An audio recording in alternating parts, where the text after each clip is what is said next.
అందరికీ నమస్కారం అండి. ఈరోజు రాక్ వరల్డ్ గీజర్ సర్వీసింగ్ ఎలా చేయాలో ఈ వీడియోలో చేసి చూపిస్తా మీకు. లాస్ట్ వీడియోలో బజాజ్ కంపెనీ సర్వీసింగ్ చేశామండి. బజాజ్ కంపెనీకి 2 థర్మోస్టాటర్లు ఉంటాయి. రాక్ వరల్డ్‌కి సింగిల్ థర్మోస్టాటర్ ఉంటదండి. సింగిల్ ఇండికేటర్ ఉంటది. బజాజ్ గీజర్‌కి, రాక్ వరల్డ్ గీజర్‌కి స్పేర్ పార్ట్స్ డిఫరెన్స్‌గా ఉంటాయి.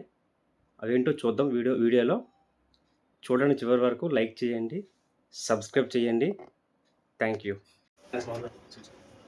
ముందుగా గీజర్ పవర్ చెక్ చేసుకోవాలండి. ప్లగ్‌ని అన్‌ప్లగ్ చేసుకోవాలి. కంటిన్యూటీ చెక్ చేయాలి గీజర్ కండిషన్. తర్వాత ఇన్‌లెట్ పైప్‌ని రిమూవ్ చేయాలి. యాంగిల్ కాక్ ఆఫ్ చేసిన తర్వాత, లేకుంటే వాటర్ పైకి వస్తాయి కాబట్టి. తర్వాత అవుట్‌లెట్ పైప్ కంప్లీట్‌గా రిమూవ్ చేసేయాలి. తర్వాత మల్టీ ఫంక్షన్ వాల్వ్ ఎన్ఆర్‌వి అంటారుగా, ఎన్ఆర్‌విని కూడా రిమూవ్ చేయాలి. చేస్తే వాటర్ అంతా డ్రైన్ అవుతుందండి. అప్పుడు గీజర్ లిఫ్ట్ చేయడానికి ఈజీగా ఉంటుంది.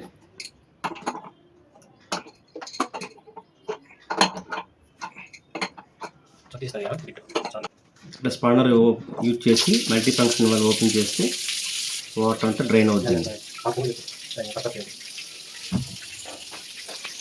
ఇట్లా మొత్తం వాటర్ డ్రైన్ చేసుకుంటే ఈజీగా ఉంటుంది లిఫ్ట్ చేయడానికి గీజర్ని. దీన్ని ఎన్ఆర్వి అంటారు,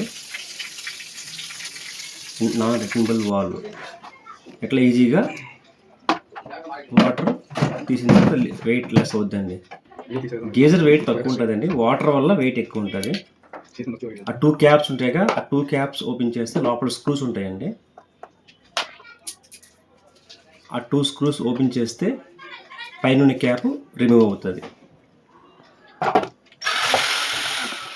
బ్యాటరీ డ్రిల్లింగ్ మెషిన్తో ఆ స్క్రూస్ ఓపెన్ చేయాలి. ఆ హోల్లో టెస్ట్ పెడితే పై క్యాప్ వస్తుందండి. ఇది లోపల ఇన్సైడ్ వ్యూ అండి.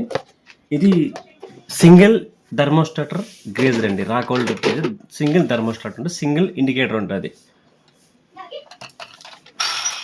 Plus minus only single phase ఇస్తే థర్మోస్టాటర్కి గీజర్ వర్క్ చేస్తుందండి.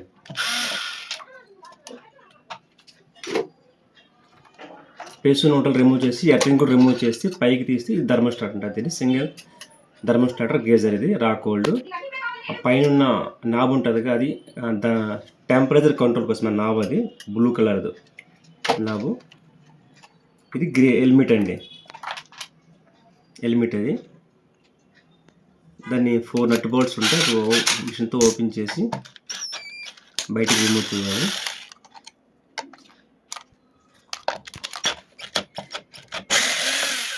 ఫస్ట్ టైం గేజ్ సర్వీసింగ్ అంట, కస్టమర్ చెప్తున్నారు. చూడాలి ఎలా ఉంటుందో. ఇన్సైడ్ ఎంత స్కేలింగ్ ఫామ్ అయిందో. కొత్త అంటున్నారు కాబట్టి first time servicing.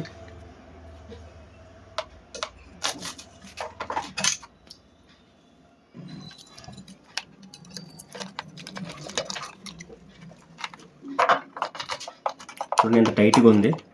First time servicing కదా, స్కేలింగ్ పట్టడం వల్ల ఎంత స్కేలింగ్ పట్టుంది హెల్మెట్కి. తీయడం కూడా చాలా ఇబ్బంది అండి. చూసారా ఎంత స్కేలింగ్ పట్టింది హెల్మెట్కి. ఇదండి హెల్మెట్. ఇది 2 kW హెల్మెట్ అండి. 2000 వాట్స్ హెల్మెట్. సో స్కేలింగ్ పట్టుంది దానికి. అంతా క్లీన్ చేసి యాస్టిజ్ మళ్ళీ పెట్టాలి. ఇన్సైడ్ వ్యూ అండి. ఆ పైప్, అవుట్లెట్ పైపు, ఇన్లెట్ 2 ఉంటాయి ఇన్సైడ్. దానికోసం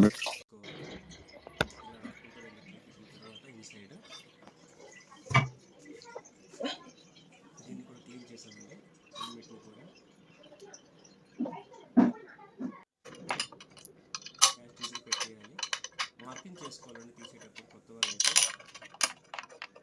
మనం థర్మోస్టాటర్ పెట్టే వ్యూ డైరెక్షన్ రివర్స్ అయితే పైన క్యాప్ కూర్చోదండి. అందుకని ఏ పొజిషన్లో అదే పొజిషన్లో పెట్టాలి హెల్మెట్. లేకుంటే పైన థర్మోస్టాటర్ పెడతాం కానీ 2 హోల్స్ కనిపిస్తున్నాయిగా, దాంట్లో కూర్చోబెట్టాలి థర్మోస్టాటర్. ఎర్తింగ్ కంపల్సరీ అండి గీజర్కి. ఎర్తింగ్ చాలా చాలా ఇంపార్టెంట్ అండి గీజర్కి. కంపల్సరీ పెట్టించుకోవాలి ఎర్తింగ్.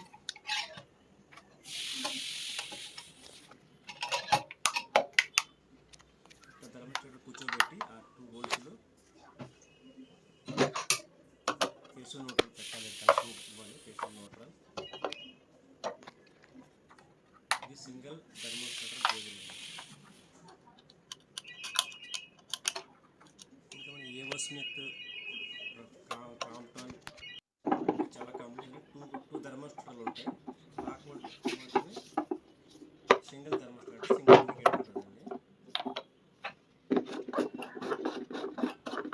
నాబ్ అండి, టెంపరేచర్ కంట్రోల్ నాబ్. ఇది వాచర్ అండి, వాటర్ లీకేజ్ అవ్వకుండా యూజ్ చేసుకుంటే బెస్ట్.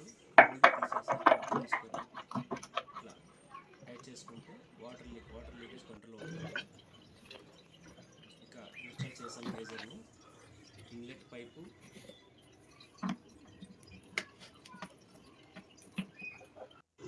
ఇన్లెట్ కనెక్షన్ ఇచ్చి యాంగిల్ వాల్వ్ ఆన్ చేయాలి. వాటర్ డ్రై ఫుల్ ఎంత అవుట్లెట్ కనెక్షన్